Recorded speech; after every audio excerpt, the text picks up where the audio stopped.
Wouldn't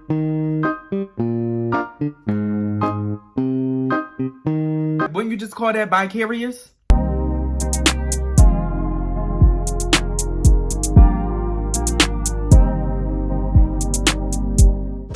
What's up, YouTube?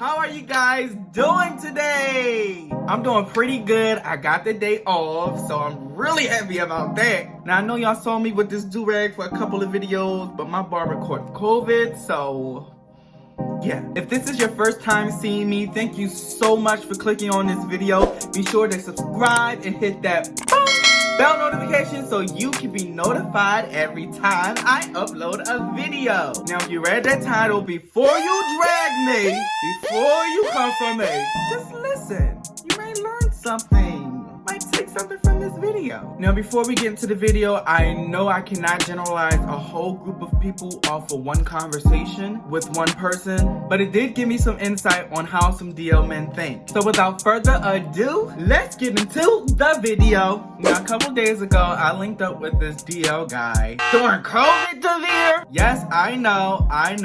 We didn't do anything sexual. All we did was smoke and talk. Now, the conversation got started because of Jacked, where he asked, how can someone call themselves DL but be gay? I said, what do you mean? DL men are closeted gay men. Nah, bro. Being DL and being gay is different. I was super fucking confused. Like, what? What? Bro, what are you talking about, man? He went on to say that DL men don't consider themselves to be gay or bisexual for that matter. And I'm just like, how, Sway? How? He proceeds to tell me that gay men only want men in all aspects. Mentally, emotionally, and physically. He also said that bisexual men can be with men and women mentally, physically, and emotionally. Now, I'm just sitting here confused out of my motherfucking mind. I'm like, how don't you fall into that category? DL niggas want women. We want to be with women physically, emotionally, and spiritually. But we like to fuck other niggas every now and again for some fun, freaky shit.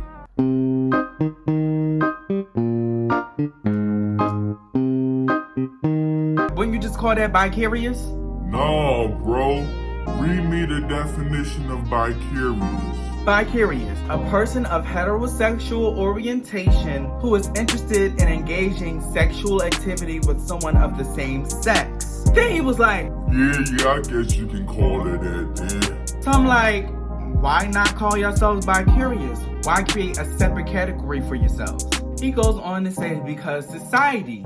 He says society still label men who have sex with other men as gay, regardless of the fact that they still deal with women and like to deal with women. Now, when he said that, y'all, I ain't gonna lie, my mind went like, whoop. He was stimulating my shit. Because we can't deny that there is a double standard within society when it comes to female sexuality and male sexuality. A girl can have sex with another girl and then not being a thing, or she won't be labeled as a lesbian. But let a guy do the same thing, all of a sudden he's full on gay. Even though he still like women. He continues with, yeah, society be pushing this label onto us even though we don't feel that way about ourselves. He got me again, y'all. He got me again. Because that's literally what people of the LGBTQIA community go through when society, mainly straight people, no shade, tries to tell us who the fuck we are.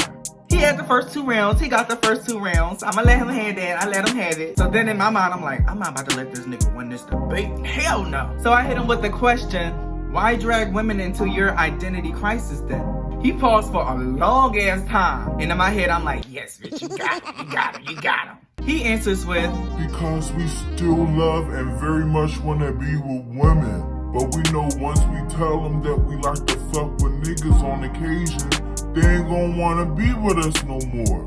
Can you blame him though? How are you gonna be mad that a heterosexual woman only wants to deal with men that deal with only women? It's not fair for you to take that choice from them because of your own internal battle. Bro, you might as well deal with only bisexual women if that's the case. He was like, yeah, you got me, bro. 2-1. Then we started talking about the cultural and behavioral difference between DL men and gay men. I asked him, besides dealing with men because you want to be sexually adventurous, what makes y'all feel so different from gay men? It's the way we carry ourselves, bro. We carry ourselves differently than a lot of gay men. Y'all be voguing, wearing pocketbooks, acrylics and shit.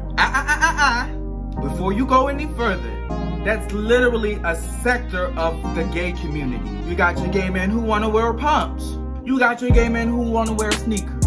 You got your gay men who want to wear acrylics. You got your gay men who don't want to wear acrylic. There's a spectrum to gayness. There is no one-size-fits-all definition of being a gay man. The same with straight men. You got your "yeah, nigga, don't fucking play with me cause I'll shoot you in your motherfucking brain, pussy" type of straight man. Then you have your "I got a bachelor's degree, I have a business, and I'm ready to take you out. I'm a gentleman, I'll pull out the chair for you, you know. Where you wanna go, sweetheart? You're beautiful, you're so beautiful" type of straight man. And any other motherfucking man that fall in between today. But what I made him realize is whether you're lesbian, gay, bisexual, trans, queer, intersexual, asexual, pansexual, so on and so forth, there's a spectrum of people that fall into those categories. Not just one type of person. That shit even applies to y'all, DL men. Cause some DL don't want a man with a beard. Some DL wants a man with a beard. Some DL's bottom. Some DL men only want to mess with trans people. There's room for everybody. In that moment, in saying that to him, I gave myself an epiphany too. Cause y'all, I used to hate DL men.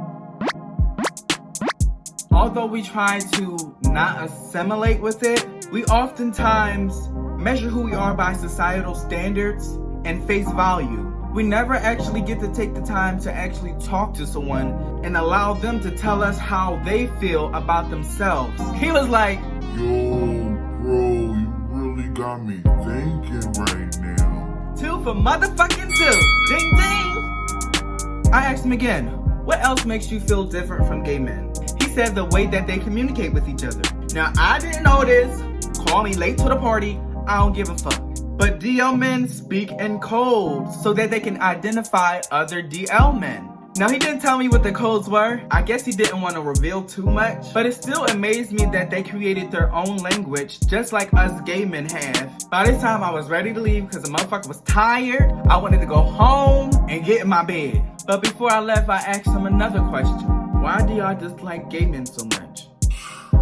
Bro, to be honest, because that exposing shit.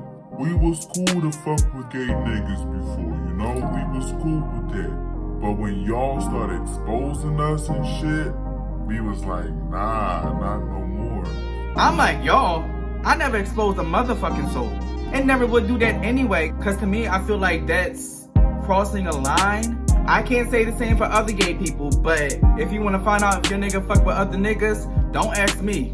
I probably wouldn't know anyway, cause I mind my motherfucking business. And there was so much more information he wanted to tell me, but I was ready to go. And I know there's so much more to talk about, so maybe I should do another video about this. I was really grateful to talk to him because walking away with that, I had a newfound understanding of how DL men think and operate. Like I said earlier in the video, I can't generalize a whole group of people off of one conversation with one person, but I did take a lot from it too. Maybe I should talk to some more DL men. Let me stop. But that's it for today's video, you guys. Please share, subscribe, like, and comment. Don't forget to hit that bell notification so you can be notified every time I upload a video. Until next time, peace.